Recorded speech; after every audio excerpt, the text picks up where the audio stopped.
Students, let us continue to learn Chapter 4 of History in the earliest cities. Chapter at a glance. New crafts in the city, in search of raw materials, food for people in the cities, Harappan towns in Gujarat, the mystery of the end, Egypt and pyramids. New crafts in the city. Most of the things that have been found by archaeologists are made of stone, shell, and metal, including copper, bronze, gold, and silver. Copper and bronze were used to make tools, weapons, ornaments, and vessels. Gold and silver were used to make ornaments and vessels. Cotton was probably grown at Megreh from about 7,000 years ago. Archaeologists have also found spindle wheels made of terracotta and fanes. These were used to spin thread. Fanes means, unlike stone or shell that are found naturally, fanes is a material that is artificially produced. It was used to make beads, bangles, earrings, and tiny vessels. In search of raw materials. Raw materials are substances that are either found naturally, such as wood or ores of metals, or produced by farmers or herders. These are then processed to produce finished goods. Farmers you know already, but herders means the people those who take care of one group of animals. They are called herders. Some raw materials were locally available, but some like copper, tin, gold, silver, and precious stones had to be brought from distant lands. The Harappans probably got copper from present day Rajasthan and even from Oman in West Asia.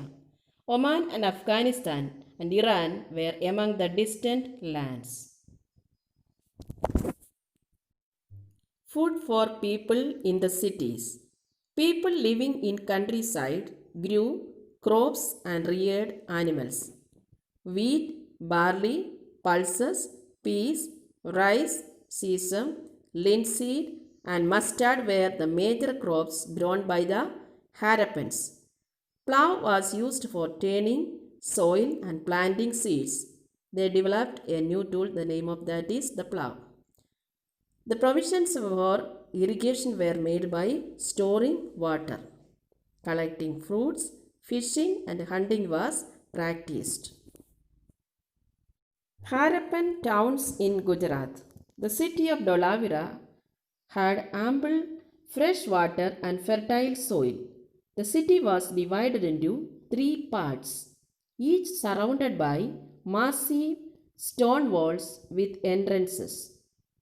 Harappan script carved out of a white stone and inlaid in wood is a unique find. So the archaeologists found out the Harappan script. That was a very great findings. The city of Lothal also was famous. It stood on the tributary of Sabarmati river. It had a ample availability of raw materials like semi-precious stones. It was an important center for making stone, shell, and metal objects. The city had a storehouse.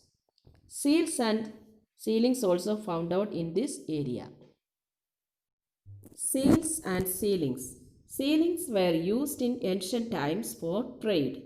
They would be made on ceramics or the clay tags used to seal the rope around the bundles of goods.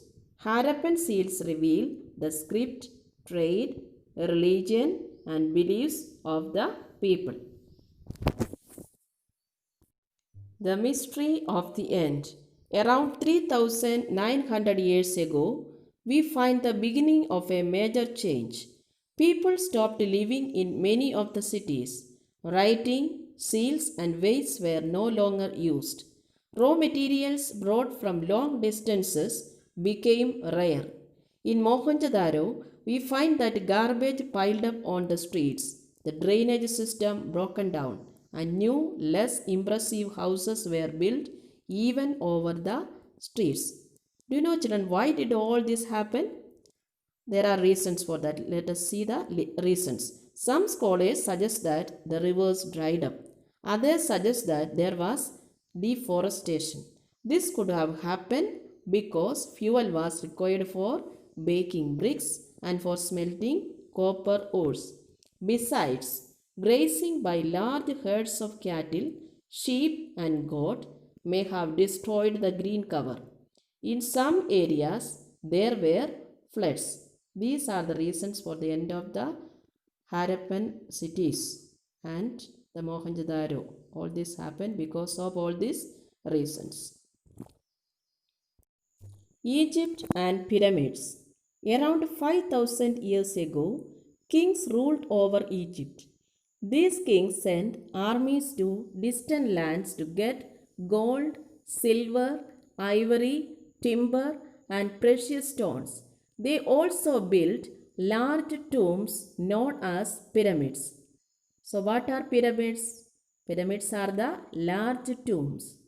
When they died, the bodies of kings were preserved and buried in these pyramids. These carefully preserved bodies are known as mummies. A large number of objects were buried with them. These included food and drink, clothes, ornaments, utensils, musical instruments, weapons, and animals. Sometimes even serving men and women were buried with the rulers. These are among us the most elaborate burials known in world history. Review of the lesson.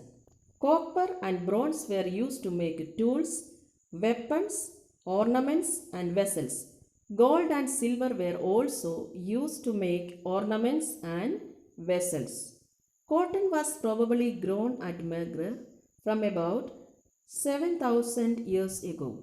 Some raw materials were locally available, but some like copper, tin, gold, silver, and precious stones had to be brought from distant lands. Oman and Afghanistan and Iran were among the distant lands. Let us continue with the review of the lesson. People living in countryside grew crops and reared animals. Wheat, barley, pulses, peas, rice, sesame, linseed, and mustard were the major crops grown by the Harappans. Plough was used for turning soil and planting seeds. Collecting fruits, fishing, and hunting was practiced. The city of Dolavira had ample fresh water and fertile soil. The city was divided into three parts, each surrounded by massive stone walls with entrances. Harappan script, carved out of a white stone and inlaid in wood, is a unique find. Review. Around 3900 years ago, we find the beginning of a major change. People stopped living in many of the cities. Writing, seals, and weights were no longer used. In Mohenjo-daro, we find that garbage piled up on the streets, the drainage system broken down, and new, less impressive houses were built even over the streets. Some scholars suggest that the rivers dried up. Others suggest that there was deforestation. This could have happened because fuel was required for baking bricks and for smelting copper ores. Around 5000 years ago, kings ruled over Egypt. These kings sent armies to distant lands to get gold, silver, ivory, timber, and precious stones. They also built huge tombs known as pyramids. When they died, the bodies of kings were preserved and buried in these pyramids. These carefully preserved bodies are known as mummies.